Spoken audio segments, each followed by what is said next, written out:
नमस्कार दोस्तों, आप सभी लोगों को पता होगा कि संत रामपाल जी महाराज जी के सानिध्य में 9, 10, 11 जून को महाविशाल भंडारे का आयोजन किया गया था, जो कि कबीर साहब प्रकट दिवस उपलक्ष्य में। तो सतलोक आश्रम सोजत में हमारी एसए न्यूज की टीम आई हुई है। तो आज हम यहाँ पे प्रदर्शनी में आए हुए हैं, यहाँ के कुछ कवरेज करने के लिए। तो मेरे सामने ही आप देख सकते हो जो कि इस तरह का चित्र विस्तृत किया गया है। तो आज हम इस चीज़ के बारे में, इस कथा के बारे में, यानी जो भी चीज़ के ये माध्यम से चित्र दर्शाया गया है, इसके बारे में हम विस्तार से जानेंगे। नमस्कार सर। नमस्कार।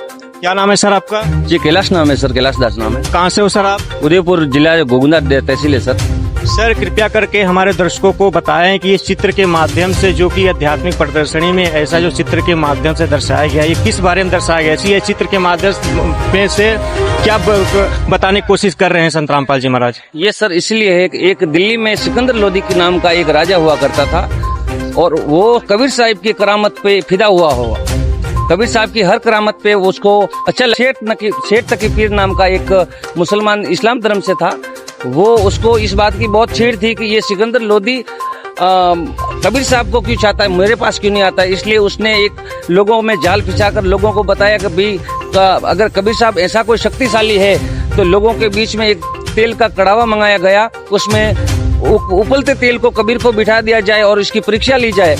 अगर ये जल गया तो समझ लेना कि ये परमात्मा नहीं है, अगर कुछ भी नहीं हुआ तो हम मान लेंगे कि यही रसूल अल्लाह है। इसके बारे में ये प्रदर्शनी के प्रत्यक्ष में एक बोर्ड लगा हुआ है जी। सर जब इनको ये उबलते हुए कढ़ाई में डाला गया, जो कि एक सिकंदर लोदी के माध्यम से, तो क्या ये जले कि नहीं जले? नहीं जले जी, इसका प्रत्यक्ष प्रमाण है। हर वेदों में, हर किताबों में, हर किताबों में इनका प्रमाण है, और ये जले नहीं। उस दिन से कबीर साहब महान कहलाए और शिरोमणि संत भी की। और कबीर साहब उस समय से पहले से भी थे ही, लेकिन लोगों ने अपने उनसे सेठ तक पीर से कई ऊंचाइयां का दर्जा दिया इनको। तो सर एक सामने हमें और दिख रहा है चित्र, जो कि एक हाथी है और सामने भी उनको बैठाया गया। तो ये इस चित्र के माध्यम से क्या दर्शाया गया है? ये इसलिए ये सेठ तक पीर ने एक अपनी बात को ऊपर रखने के लिए इसने सिकंदर लोदी को और जनता के बीच में गलत फैलाकर इसने कहा कि एक पागल हाथी को लाओ और कबीर साहब को बांधकर इस पागल हाथी के साथ मारपीट करवाओ, ताकि यहाँ पे भी पता चले कि यह वास्तव में अल्लाह है या नहीं है। इस प्रमाण में पागल हाथी को शराब पिलाकर लाया गया। उस समय में सारी दिल्ली की जो पब्लिक थी, उसमें सबके बीच में ये करवाया गया। तो हाथी जैसे ही नजीक आता था तो कबीर साहब के सामने एक गब्बर शेर का रूप दिखाई देता था हाथी को। ठीक उसी प्रकार हाथी भी डर के भाग गया।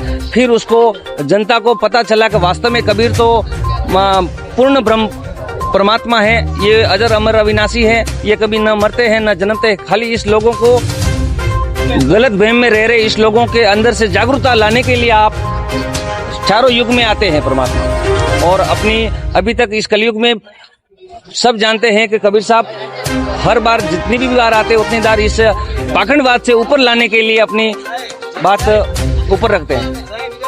तो सर जैसे कि आपने ये चीज बताया, तो क्या आज तक जितने भी संत रामपाल जी महाराज जी को छोड़कर जितने भी संत महंत हुए, क्या भगवान के बारे में इस स्थिति को जानते हैं? इस स्थिति को किसी भी इस अपने भारत के अंदर तो क्या पूरा विश्व में कोई ऐसा कोई संत नहीं है जो कबीर साहब के बारे में पूर्ण ज्ञान दे और पूर्ण परमात्मा की जानकारी संत रामपाल जी महाराज के सिवा इस संसार में कोई दे ही नहीं सकता। क्योंकि जो इस सत्य सनातन धर्म की जो जानकारी है और सत्य घटना की जानकारी वो सतगुरु स्वयं आकर ही बता सकता है, लेकिन किसी लोकल संतों की तो कोई औकात भी नहीं है और कोई बता नहीं सकता, क्योंकि वो लोग अपने प्रमाण से अपने घर की सामाजिक विज्ञान से परे है। तो वो अपने धर्म के शास्त्रों को तो कभी पढ़े ही नहीं, लेकिन एक अपने लोगों के दिखावे के लिए अपने कपड़ा पहनकर वो लोगों को भ्रमित कर रहे हैं, इसलिए उनके पास कोई ज्ञान नहीं है। इस बात का पूरा चारों वेदों में प्रमाण है। 18 पुराना सहशास्त्र सभी में परमात्मा ने, हमारे रामपाल जी महाराज ने सब जनता को उजागर कर दिखाया है तो वास्तव में सच्चाई क्या है और लोग क्या कर रहे हैं।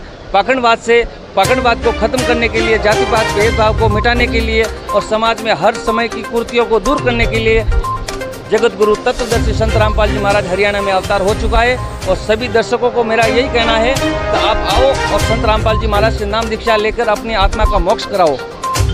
जी सर, धन्यवाद। सच्चाई। तो दर्शकों, आपने देखा जो ये भाई ने बताया पूरा इस चित्र के बारे में, किस तरह से दर्शाया गया है, क्या थी कहानी पूरा, जो कि वर्तमान में संत रामपाल जी महाराज जी हैं, जो उस अविनाशी भगवान यानी परमेश्वर की जानकारी यथार्थ बता रहे हैं। और भी हम आगे की कवरेज आपको देते रहेंगे। तब तक के लिए बने रहिएगा हमारे चैनल एसएन न्यूज़ के साथ। धन्यवाद।